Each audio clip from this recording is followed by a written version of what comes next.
In the winter of 2020, in Fort Valley, Georgia, a young woman named Anitra Gunn was excited about her future. The 23-year-old university student was in her final year at Fort Valley State University. She was studying hard and working part-time while also preparing for life after graduation. Anitra was setting up job interviews and celebrating important moments with her friends. Everything seemed to be going well for the thoughtful and hardworking young woman. But all of this came to a sudden and tragic end on Valentine's Day. Friends started receiving strange text messages from Anitra's phone, followed by complete silence. Her worried father rushed from Atlanta to find her, while police formed a special team to search for the missing student. The local sheriff promised they would do everything possible to find Anitra and bring justice for what happened to her. Anitra Gunn was a graduate of Westlake High School in Atlanta. When she was still a child, her mother passed away. After this loss, Anitra and her younger brother were raised by their father, Christopher Gunn. Despite this early tragedy, Anitra grew into a kind and fun-loving young woman. In 2016, Anitra moved to Fort Valley to study agriculture at the university. She kept herself very busy between her full-time studies and her part-time job as a server at a restaurant and lounge called 1836. Even with her busy schedule, Anitra maintained an active social life and stayed in close contact with her family, especially her father who still lived in Atlanta. On the morning of February 14th, Valentine's Day, Anitra's best friend Sierra Stewart woke up late to find several messages from Anitra on her phone. At first, the messages seemed normal. They wished each other a happy Valentine's Day. But then Sierra began receiving messages that didn't seem like something Anitra would say. The texts claimed that Anitra was looking to meet up with someone she simply called Dude. This was strange because everyone knew Anitra was only involved with one person romantically. She had an on-and-off relationship with a 22-year-old U.S. Army sergeant named Demarcus Little. The message seemed to suggest she was planning to meet someone else entirely. Sierra wanted to be supportive of her friend, but she had never liked Demarcus Little. She thought he was trouble, and she knew their relationship was unstable and unhealthy. Over the next few hours, Sierra's concern for Anitra grew stronger and stronger. By midday, another friend contacted Sierra. His name was David Howard, but everyone called him Scoot. He asked Sierra if she had heard from Anitra. He explained that he had also been receiving strange messages from her phone that morning. Even more concerning, Demarcus was claiming he was no longer with Anitra and had no idea where she was. Something was clearly very wrong. Sierra immediately called Anitra's father, Christopher Gunn, in Atlanta. Before Christopher left Atlanta to drive to Fort Valley, he asked the Fort Valley police to check on his daughter at her home on West Church Street. When police arrived at the house, they found no one there. Anitra's car, a white 2013 Chevrolet Cruze, was also missing. By this time, the strange messages from Anitra's phone had completely stopped. The messages had started with texts to Scoot around 8:30 in the morning, then messages to Sierra about the unknown man between 10 and 11 o'clock. After that, the phone went completely silent. Concerned family members and friends kept sending messages, but no one received any replies. When Christopher arrived in Fort Valley, he officially filed a missing persons report with the police. The authorities took the situation seriously and formed a special task force made up of Fort Valley Police, Peach County Sheriff's deputies, and investigators from the Georgia Bureau of Investigation. Police learned that Anitra's last confirmed location was at the house of her boyfriend's aunt on Chestnut Hill Road. Anitra and Demarcus had spent the night of February 13th there together. He was the last person known to have seen Anitra before she disappeared. Because of this fact, Demarcus Little immediately became a suspect in the eyes of both the media and the public. The aunt confirmed that Anitra had been at her house with her boyfriend on Thursday night around 11:30. Police explained they were going to search the house thoroughly to make sure there was nothing there they needed to see.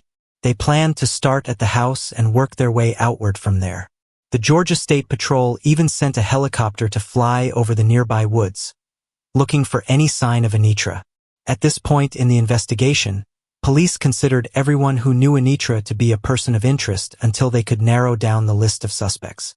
When asked if the boyfriend had been questioned, police confirmed he had been, but he was not yet in custody. The night before she went missing, Anitra had attended a house party with a couple of her girlfriends. When she left around 11 o'clock at night, she left with one of her girlfriends named Tracy King, as well as her sometimes boyfriend Demarcus Little and his good friend Javin Abram. The group traveled to Demarcus's home where they spent a few hours together. Sometime after 2 o'clock in the morning, Javin drove Anitra and Demarcus to her house on West Church Street so that she could get her car. At that point, the couple separated from their other friends and went to a Waffle House restaurant. Afterwards, they traveled back to the aunt's house on Chestnut Hill Road to spend the night there. Demarcus told police that he last saw Anitra leaving the house around 11:30 the next morning. She told him she had a job interview to attend, so he assumed that was where she was going when she left. Anitra did indeed have an interview scheduled that day, but it was supposed to be at 9:30 in the morning. If she had actually left the house when Demarcus claimed she did, she would have already been 2 hours late for the interview. Police picked up 22-year-old Demarcus Little from outside the house and brought him in for questioning.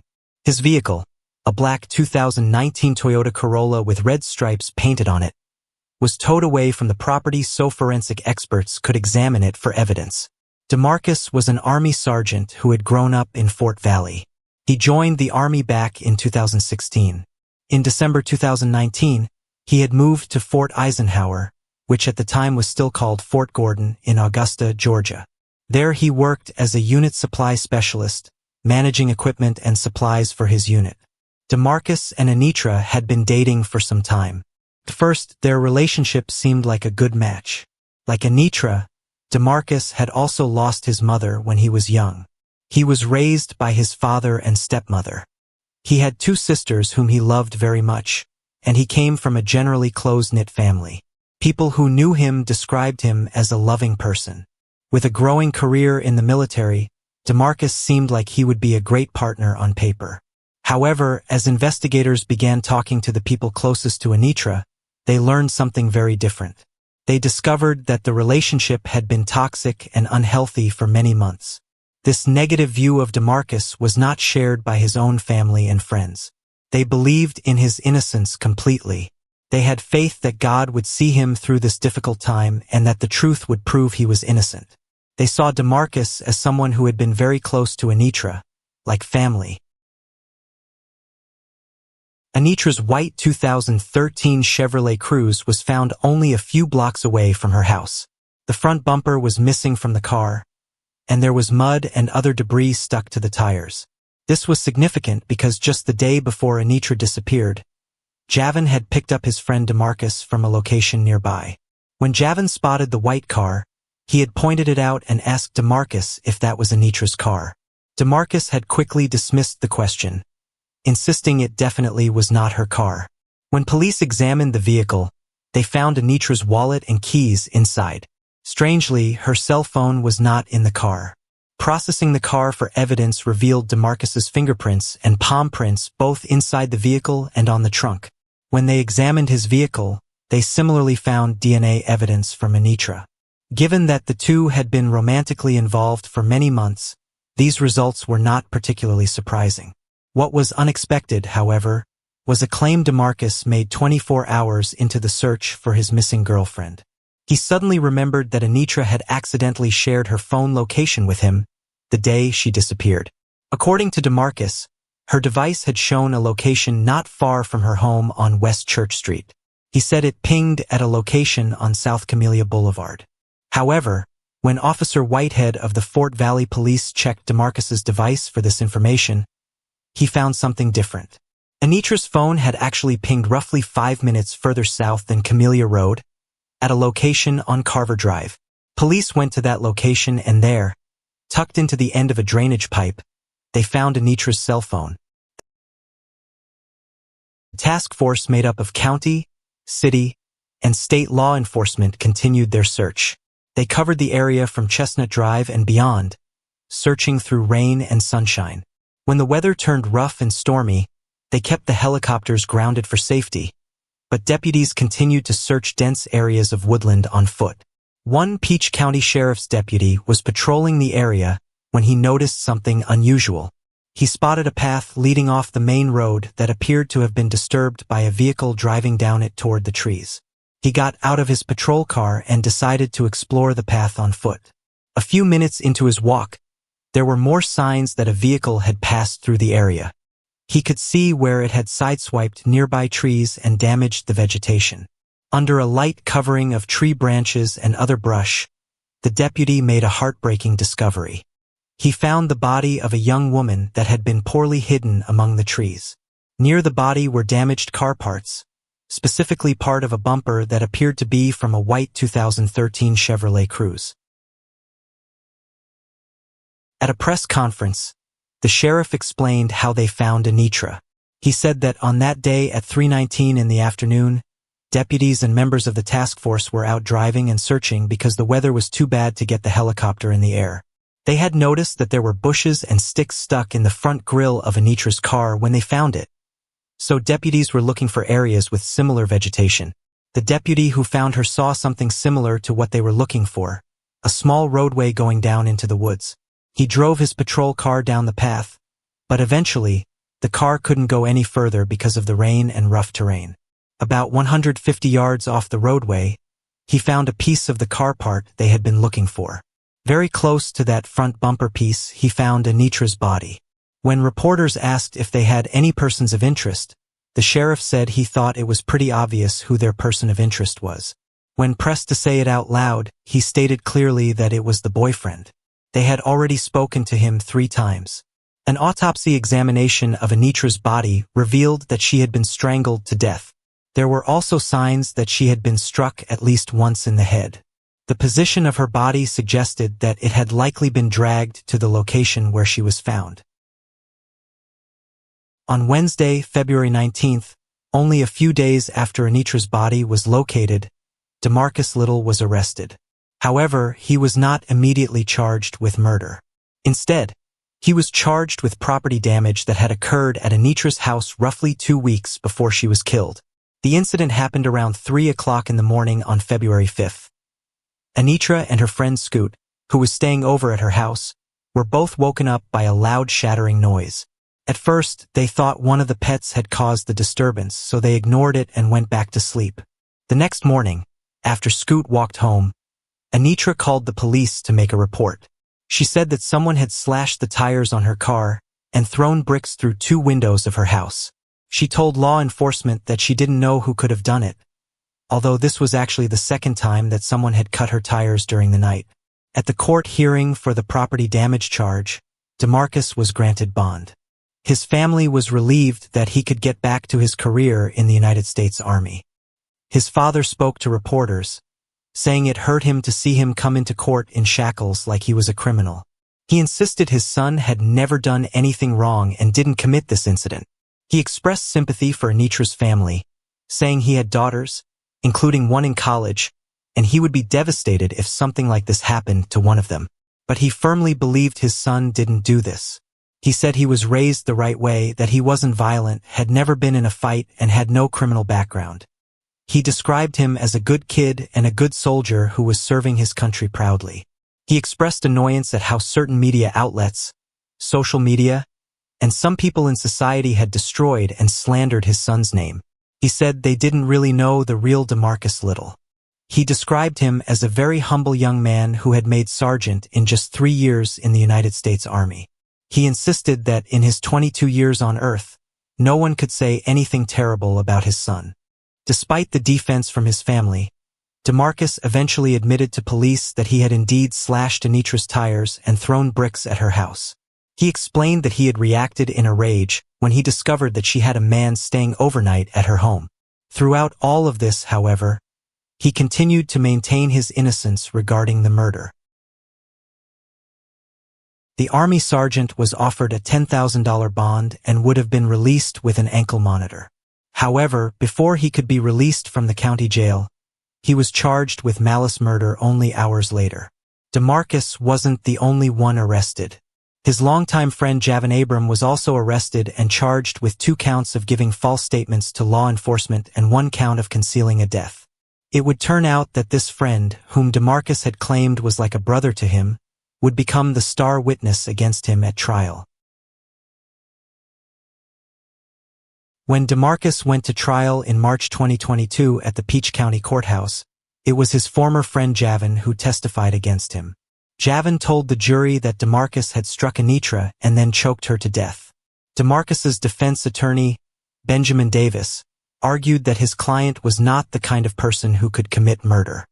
He painted Demarcus as an upstanding and humble man, a soldier serving his country with honor. On the other side, prosecutor Neil Halverson described a very different picture. He detailed a relationship between Demarcus and Anitra that was at times toxic and filled with control, threats, manipulation, and possessiveness on Demarcus's part. The romance that had first appeared so perfect on paper had become a nightmare from which Anitra could not escape. Days at trial were spent reading through the couple's text messages that had been exchanged over the months leading up to Anitra's death. The messages painted a disturbing picture of their relationship. Anitra described Demarcus as an evil and manipulative person. She wrote that she was tired of his threats and abuse. Anitra tried repeatedly to distance herself from Demarcus, but over and over again, he managed to work his way back into her life. His messages constantly accused Anitra of being with another man, even when they weren't together. On November 1st, Anitra wrote that they should stop speaking to each other altogether. She told him that every time they talked, she ended up being manipulated by him. A few days later, Demarcus threatened to take his own life. He blamed Anitra for pushing him to that point. Then he went silent for hours while Anitra reached out, concerned for his safety and welfare. Eventually, Demarcus replied to Anitra, telling her that his attempt on his life didn't work, but his manipulative tactics did work. Within days of this alleged suicide attempt, the two were communicating again. On Anitra's birthday in November, Demarcus told her he was sparing the life of the man he believed she was going out with that night. Even though the two had broken up at that point, Demarcus continued to threaten any man he believed she was spending time with. He even sent Anitra a screenshot of a message he claimed to have written to an unknown person, offering them $200 to harm the man Anitra was allegedly dating. He told her they were going to have problems if she went out with this person. At times, he threatened Anitra's life directly, stating that his mercy had limits after he accused her again of texting with another man. If you're enjoying this story, kindly do us a favor and subscribe to our channel. It is free and won't cost anything, but it means the world to us. We're just a small channel trying to grow. Thank you, and back to the video.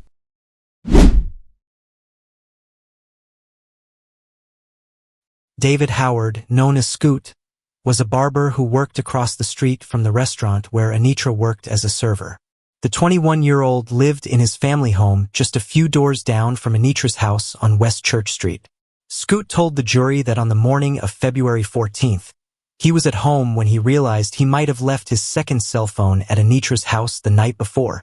He needed the phone for work, so he sent Anitra a message asking if she could look for it. The response he received was very strange and confusing. The text from Anitra's phone told him to send his location so she could drive over to his house. Scoot testified that this made no sense.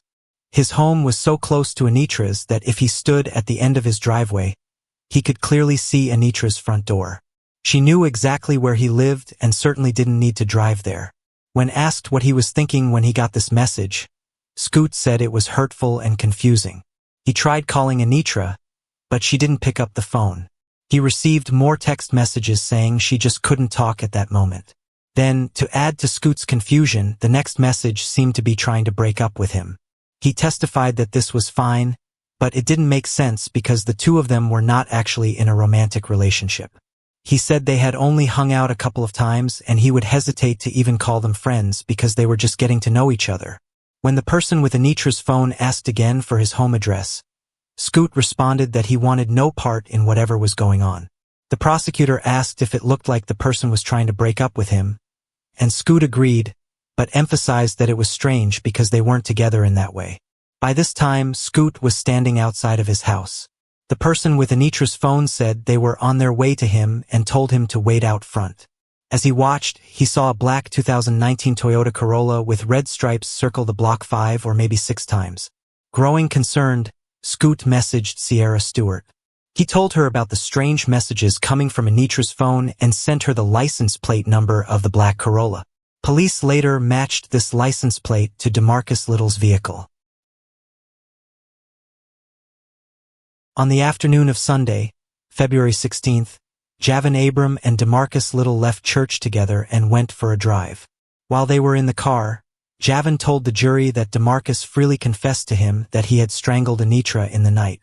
According to Javin's testimony, Demarcus said he had poured his heart out to Anitra. He told her they were soulmates and how much he loved her. In response to this declaration of love, Demarcus said that Anitra had laughed at him, laughed in his face. He claimed that in the moments that followed, he blacked out. The next morning, he had disposed of her body in the woods. Javin testified that Demarcus told him he was talking to Anitra and trying to tell her how he felt about her and how much he loved her. Then she ended up laughing in his face. Demarcus said he didn't know what happened, he blacked out. After that, he just grabbed her and started choking her. At one point, Anitra stopped fighting. Demarcus said he felt like she wanted to be home or wanted to go where she wanted to be, suggesting she wanted to be with her deceased mother. The prosecutor confirmed with Javin that Demarcus had told him he poured his heart out to Anitra, that she laughed at him, that he hit her, and that he started to choke her. Javin confirmed that Demarcus said Anitra fought at first, but then it looked like she just gave up because she wanted to be with her mother, referring to her mother who had passed away when Anitra was young. Javin came to realize that the following day, when he had picked up his friend near where Anitra's car would later be found, he had unknowingly assisted in covering up the murder. Demarcus told Javin that he had placed Anitra's body in the trunk of her car and then driven out toward Crawford County. The front bumper fell off while driving on the rough terrain. Then he drove back to Fort Valley and parked the car a few blocks from Anitra's house. From that area, he called Javin for a ride, lying to him at the time by saying the white Chevrolet Cruze with the missing bumper couldn't possibly be his ex-girlfriend's car. Demarcus also told Javin that he had kept Anitra's cell phone with him that morning. Later, he disposed of it inside a drainage pipe, exactly where police would eventually find it. Javin recounted how they drove out to Greer Road at the Peach County and Crawford County line, where Anitra had been left. There, he saw her body. In a state of shock, Javin refused to get out of the vehicle. Demarcus retrieved part of the Chevrolet Cruze's front bumper that was sitting nearby and asked Javin to help him push it into the trunk of Javin's car. They drove it further out and disposed of it in a ditch off another roadway. That portion of the bumper was eventually located in the exact area where Javin said it would be, which helped confirm his story. Further supporting Javin's testimony was cell phone location data from both his device and Demarcus's phone. This data matched up with the movements described in Javin's version of events. Importantly, this data did not match the story that Demarcus Little would tell the jury. Assistant District Attorney Don Baskin questioned Demarcus intensely about the differences between his story and what the cell phone location data showed. The location data placed him traveling from his aunt's home at 420 Chestnut Hill Road to where Anitra was found off Greer Road at the county line on Valentine's Day. Demarcus testified that his phone's location tracking on either side of the hour he claimed to be elsewhere was accurate. However, he insisted he was never in the area where Anitra was found dead. The prosecutor asked Demarcus to confirm that every single cell tower location they had just discussed accurately showed where he was during his drive. He agreed that they did. The prosecutor then pointed out that those same cell tower locations showed him at 103 driving on Tanglewood Road headed toward Greer Road. Demarcus said no, that wasn't correct. The prosecutor asked if his phone went offline at that point. Demarcus responded that he knew where he lived, not directly answering the question. The prosecutor continued, pointing out that those same cell tower locations, which were accurate from noon until 1 o'clock and from 2:20 for the rest of the day, then showed him in the woods off Greer Road. Demarcus denied this, saying they didn't show him there and he wasn't in the woods. The prosecutor clarified that her question wasn't whether he was there, but whether those cell tower locations, which he had just testified were absolutely accurate regarding his whereabouts between noon and 1 o'clock and from 2:20 to the rest of the night, showed him in the woods off Greer Road. Demarcus claimed those particular locations were inaccurate, saying just those specific ones were wrong. The prosecutor confronted him directly. She stated that his phone showed him going from 420 Chestnut Hill Road to the woods off Greer Road. She asked if that was what happened. Demarcus said no. She then described how he got back into Anitra's car and drove it over ditches and through trees, causing the bumper to fall off and everything else to break apart. She accused him of dumping his soulmate like garbage in the middle of the woods, just like his phone said he did. Demarcus denied it. She continued, saying he then drove back down in Anitra's damaged car with the missing bumper and missing wheel well, and dumped her car just like he dumped her at the corner of Bell and Montrose Streets, just like his phone said he did. Demarcus again denied it. The prosecutor then pointedly asked if his phone was lying. Demarcus didn't give a clear answer. Demarcus's timeline became extremely confused when he tried to explain where he was later in the morning of February 14th.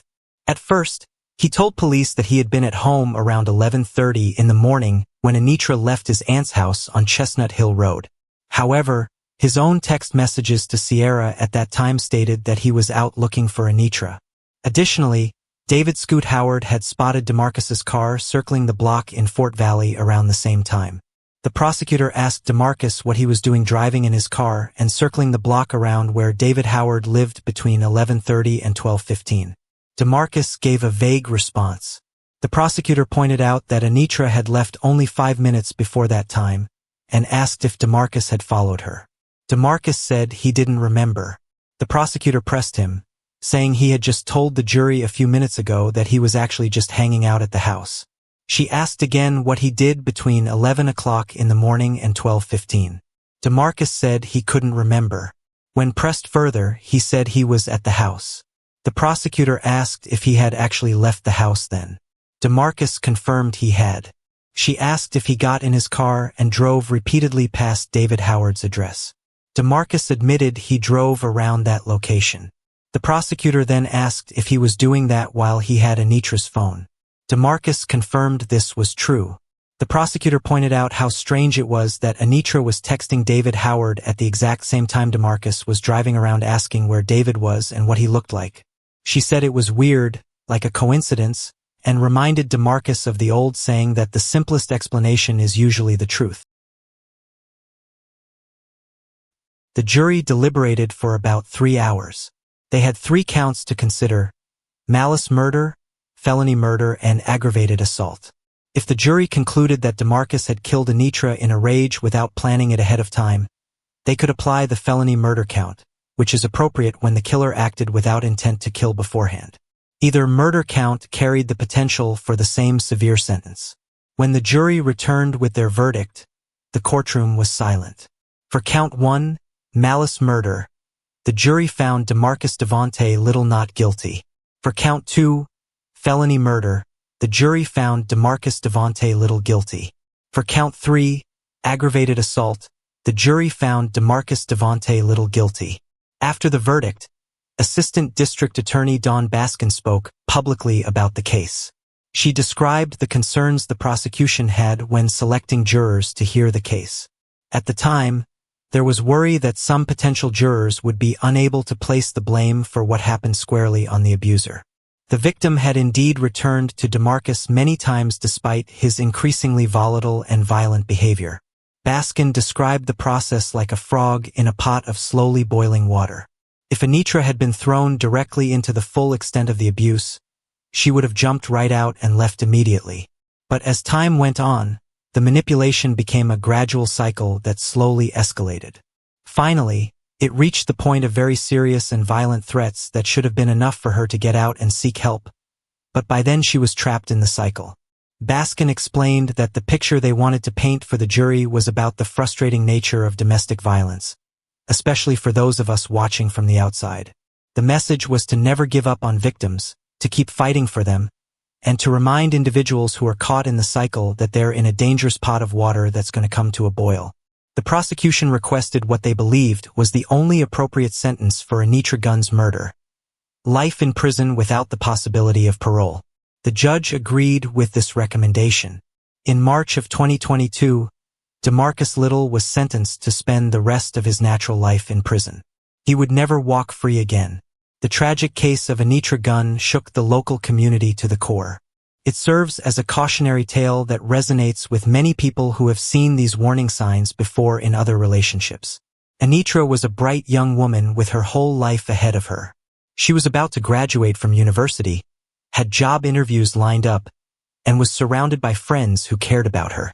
But she became trapped in a cycle of abuse and manipulation that slowly escalated until it cost her life. Every crime leaves a trace, and we're here to follow them. Subscribe for more real, haunting stories you won't forget.